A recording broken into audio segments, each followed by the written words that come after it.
Welcome to our channel. Today we how to configure LinkedIn media uploads using Google Drive links. Easy tutorial step by step clearly. To begin, open your Google Drive account in your web browser. Locate the file you wish to upload to LinkedIn. Right-click on the file to reveal a menu. Select the option that says Get Link.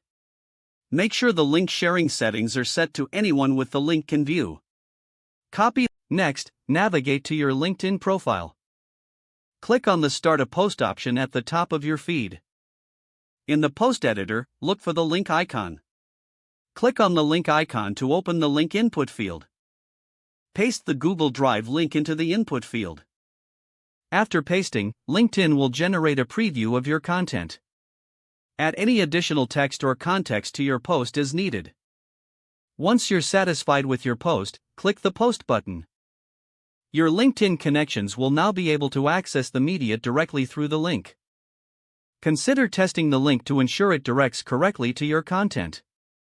This process makes sharing files on LinkedIn seamless and efficient. If the page does not load, refresh the browser or try again in a private or incognito window. Make sure you are using the correct email address, then retype it carefully to avoid small typos. If your password is not accepted, use the reset option and create a new strong password you can remember. Check your spam folder for verification or security emails, then complete any requested confirmation steps. Enable two-factor authentication if available to improve account security and reduce unauthorized access risk. After signing in, review your profile details so your contact information and settings are accurate and current. If you see an error message, note it down and try again after restarting your device and internet connection. Log out when you finish, especially on shared devices, to keep your account and payment information secure. If the page does not load, refresh the browser or try again in a private or incognito window.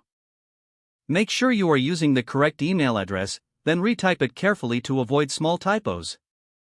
If your password is not accepted, use the reset option and create a new strong password you can remember. Check your spam folder for verification or security emails, then complete any requested confirmation steps. Enable two-factor authentication if available to improve account security and reduce unauthorized access risk.